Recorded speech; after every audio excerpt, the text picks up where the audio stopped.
My first patrol in command of the Skate was in February of 1944.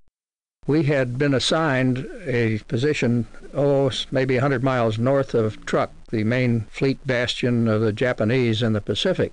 Earlier, the Fifth Fleet had been striking the Marshalls and the Gilberts and had had such success that they decided to try to skip a little more ocean and hit Truk.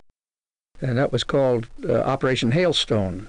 Because of that attack by the Fifth Fleet, we were given a line that we had to get across to get onto our station, because if we didn't, it became a blind bombing area where any aircraft of ours could bomb any submarine caught there. So we were driving ahead to get into this area. Unfortunately, we were beset by heavy seas for several days en route to our science station, had been slowed down to as little as 5 knots because of the green water coming over the bow. Well, eventually the seas calmed and we made more progress. About 8 hours before we were to enter our assigned area, we surfaced after making a trim dive. Having been on the surface for several days, we needed to get our trim. We surfaced, and immediately one of the lookouts spotted ships to the south of us. We submerged then, and initially it looked as though this was a large ship with some escorts. We thought perhaps that they would be able to evade us by being too far for a torpedo shot, but at the right time they zigged right for us.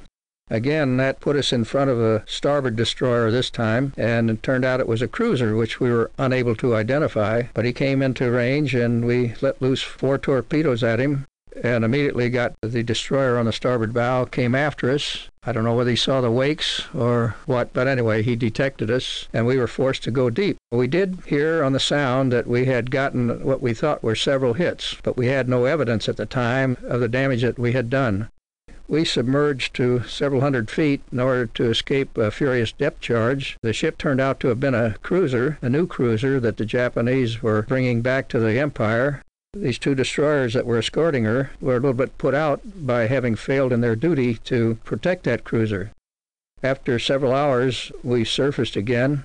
It was dark by that time, and we could see fire and smoke in the distance in the night time. So we circled around, trying to get down moon so that we would not be silhouetted. About that time, when we were ready to make another attack, the cruiser sank, and the destroyers came at what we thought was headed for us. We did our best to evade them, and did. We probably missed a chance to sink them, but fortunately our contact message got to commander of the Fifth Fleet, and next morning he sent some aircraft out to sink those destroyers with the survivors from the cruisers. So that's the way that one went.